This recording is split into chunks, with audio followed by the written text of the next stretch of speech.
जय जिनेन्द्र। आज हम NCERT 12th यूनिट 5 माध्यमिक शिक्षा मंडल द्वारा जारी की गई नई प्रश्न बैंक के क्वेश्चन आंसर को सॉल्व करेंगे।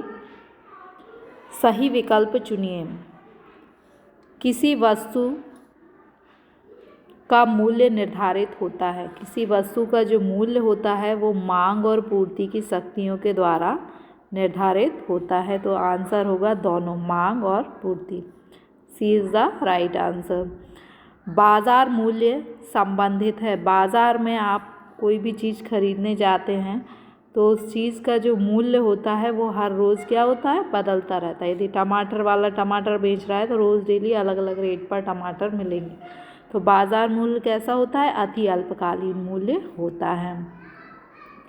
वस्तु के मूल्य को प्रभावित करती है। तो वस्तु के मूल्य को उसकी सीमांत उपयोगिता प्रभावित करती है। जिस वस्तु की सीमांत उपयोगिता अधिक होती है उसका मूल्य भी अधिक होता है।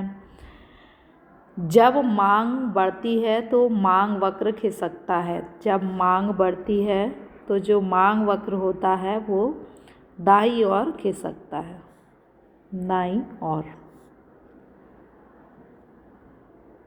सत्य असत्य।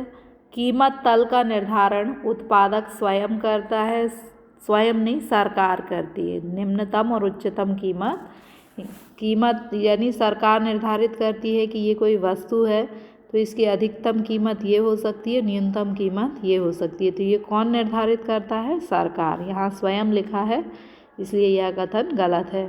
कीमत सीमा का निर्धारण का उद्देश्य लाभ प्राप्त करना होता है। सरकार लाभ प्राप्त करने के उद्देश्य से नहीं बल्कि कल्याण के उद्देश्य से कीमत सीमा का निर्धारण करती है। कीमत तल का निर्धारण उत्पादक स्वयं करता है। तो यह गलत है, पहले ही वाला रिपीट है। बाजार मूल्य अति अल्पकालीन होता है, यह सही है। आपने अभी देखा कि बाज़ार में यदि टमाटर के रेट देखें तो रोज़ बदलते रहेंगे। तो बाज़ार मूल्य कैसा होता है, अति अल्पकालीन होता है। बाज़ार मूल्य काल्पनिक होता है। काल्पनिक नहीं होता, हमें वास्तव में बाज़ार में वस्तु के मूल्य जो है हम पता कर सकते हैं, इसलिए यह कथन गलत है। काल्पनिक की जगह वास्तविक होना चाहिए था।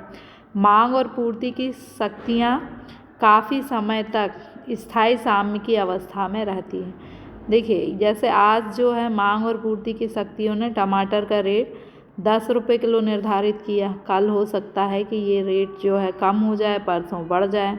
तो ये स्थायी साम्य लंबे समय तक नहीं होता। इसमें लिखा है काफ़ी समय तक स्थायी होता है, इसलिए यह कथन क्या है, गलत है।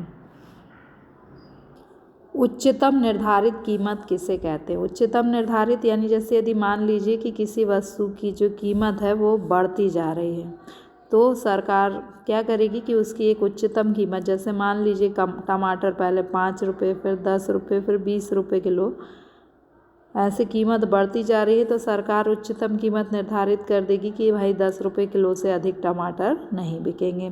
तो उच्चतम निर्धारित कीमत क्यों की जाती है, जिससे कि जो उपभोक्ता है उसके हितों की रक्षा हो, उसे इतनी महंगे नहीं, कम से कम इस रेट पर वस्तु अवश्य मिल जाए। उपभोक्ता के हितों की रक्षा करने के लिए सरकार वस्तु की अधिकतम कीमत निश्चित करती है। यह अधिकतम कीमत प्रायः संतुलन कीमत से कम होती है। संतुलन जैसे 20-25 कीमत कितने भी बढ़ सकते हैं, लेकिन बीच की कीमत पर को संतुलन की कीमत कहते हैं। जैसे यदि मान लीजिए रेट 5, 10, 15, 20, 25, 35 है तो बीच की कीमत 20 रुपये क्या है, संतुलन कीमत। लेकिन इससे कम यानी 10 रुपये पर क्या होगा, उच्चतम निर्धारित कीमत होगी। उच्चतम निर्धारित कीमत संतुलन कीमत से कम होती है। इसे नियंत्रित कीमत या उच्चतम निर्धारित कीमत कहते हैं। तो आप केवल इतना भी लिखेंगे तो चलेगा कि उपभोक्ता के हितों की रक्षा के लिए सरकार वस्तु की अधिकतम कीमत निश्चित करती है, उसे उच्चतम निर्धारित कीमत कहते हैं। निम्नतम निर्धारित कीमत किसे कहते हैं। किसी वस्तु या सेवा की सरकार द्वारा निर्धारित निम्नतम सीमा को कीमत तल या निम्नतम सीमा निर्धारित कीमत कहते हैं। तो निम्नतम सीमा, जैसे मान लीजिए कि कोई वस्तु है, सरकार ने निर्धारित कर दिया कि ये जो है ₹10 किलो से ज़्यादा नहीं बिकेगी। तो क्या होगी, ये उसकी निम्नतम निर्धारित कीमत होगी। जैसे अभी हमने इससे पहले वाले क्वेश्चन में उच्चतम निर्धारित कीमत पढ़ा था, तो आपको यही आंसर आप उच्चतम और निम्नतम पर लिख सकते हैं। यदि निम्नतम निर्धारित कीमत में आप क्या लिखेंगे, किसी वस्तु या सेवा की सरकार द्वारा न्यूनतम सीमा, है ना, और निम्नतम की जगह यदि यहाँ उच्चतम वाला क्वेश्चन हो तो न्यूनतम की जगह क्या लिखेंगे, उच्चतम। तो यदि सरकार जो न्यूनतम सीमा किसी वस्तु की न्यूनतम कीमत निर्धारित करता है उसे न्यूनतम निर्धारित कीमत कहते हैं, और जो उच्चतम कीमत निर्धारित कर देती है सरकार उसे क्या बोलते हैं, उच्चतम निर्धारित कीमत। संतुलन कीमत का अर्थ बताइए। देखिए, संतुलन कब होता है, जब किसी वस्तु की मांग और पूर्ति दोनों बराबर हो जाती हैं, तो वहाँ पर क्या हो जाती है, कीमत संतुलन में। जिस कीमत पर वस्तु की मांग और पूर्ति दोनों बराबर होती है उसे संतुलन कीमत कहते हैं। इस पर क्रेता और विक्रेता दोनों संतुष्ट होते हैं। संतुलन कीमत का फॉर्मूला है मांग बराबर पूर्ति। जैसे मान लीजिए कि किसी विक्रेता ने कहा कि भाई हम तो ₹50 किलो में वस्तु बेचेंगे, क्रेता कहेगा कि हम ₹10 किलो में लेंगे, तो बीच की कीमत ₹30 किलो में दोनों संतुष्ट हो जाएंगे और ये क्या हो जाएगी, संतुलन या साम्य कीमत हो जाएगी। श्रम की मांग किसके द्वारा की जाती है, तो श्रम की मांग जो है वो उद्यमियों द्वारा की जाती है। उद्यमी मतलब जो वस्तु या सेवा का उत्पादन करते हैं उन व्यक्तियों को क्या कहते हैं, उद्यमी कहते हैं। श्रम की जो मांग होती है वो अप्रत्यक्ष होती है। अप्रत्यक्ष मतलब यदि मान लीजिए कि कॉपी की मांग बढ़ जाए तो कॉपी का उत्पादन करने वाले मजदूर जो होंगे उसकी मांग बढ़ जाएगी, तो पहले इसकी मांग बढ़ी और फिर इसकी मांग, तो ये कैसी मांग हुई, अप्रत्यक्ष। ये मांग, वस्तुओं की मांग प्रत्यक्ष और सेवाओं की या श्रमिक की मांग अप्रत्यक्ष होती है।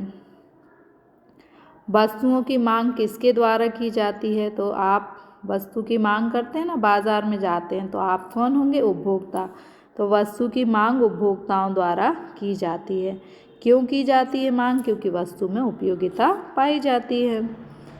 बाजार संतुलन से क्या आशय है, तो बाजार संतुलन हमेशा तभी होगा जहां किसी वस्तु की मांग और पूर्ति दोनों बराबर हो। तो बाजार उस स्थिति में संतुलन में होता है जब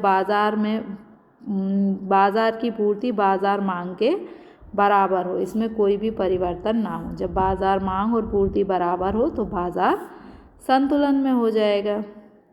अधिमांग से क्या आशय है, अधिमांग यानी मांग ज़्यादा, किससे ज़्यादा, पूर्ति से ज़्यादा। जब समग्र मांग समग्र पूर्ति से अधिक होती है तो उसे हम क्या कहते हैं, अधिमांग। अधिमांग उत्पादक को अधिक उत्पादन के लिए प्रेरित करती है। यदि मान लीजिए अधिक मांग होगी तो उत्पादक क्या करेगा, अधिक उत्पादन करेगा। अधिपूर्ति किसे कहते हैं, अधिपूर्ति का मतलब होता है कि पूर्ति जो है वो अधिक है किससे, मांग से। तो जब समग्र मांग की अपेक्षा समग्र पूर्ति अधिक होती है, समग्र मांग से समग्र पूर्ति अधिक होती है तो उसे हम क्या कहते हैं, अधिपूर्ति कहते हैं। अधिपूर्ति जब होती है जब संतुलन कीमत से कीमत अधिक हो। मान लीजिए वस्तु की कीमत ₹10 होना चाहिए लेकिन ₹20 है, तो उत्पादक अधिक बेचेंगे वस्तु, पूर्ति अधिक करेंगे तो समग्र पूर्ति अधिक हो जाएगी और उसे हम अधिपूर्ति की स्थिति कहेंगे। श्रम बाजार में मजदूरी का निर्धारण कहाँ होता है, तो किसी भी मजदूरी का, ब्याज का, किसी का भी निर्धारण कहाँ होता है, जहाँ की मांग और पूर्ति बराबर हो। तो जहाँ श्रम की मांग और श्रम की पूर्ति दोनों बराबर होती हैं वहाँ पर मजदूरी का निर्धारण हो जाता है।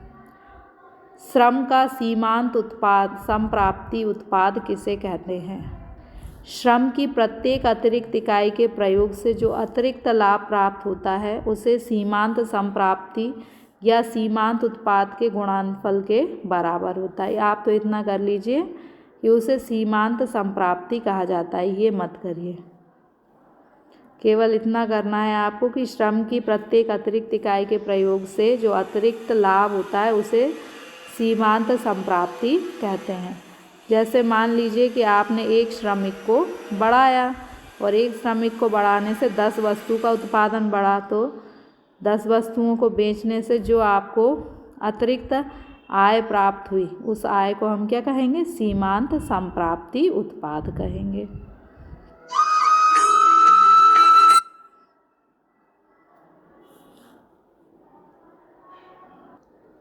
कीमत सीमा से मांग अधिक की समस्या क्यों उत्पन्न होती है?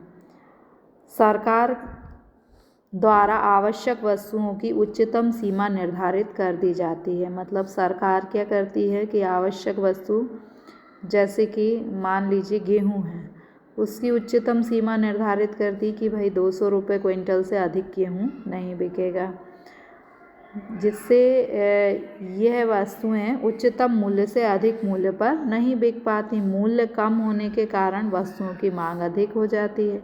चूँकि गेहूं का मूल्य कम है, इसलिए इसकी मांग क्या हो जाएगी? अधिक हो जाएगी। और मांग अधिक होने को ही हम क्या कहते हैं? मांग अधिक की समस्या उत्पन्न हो गई है।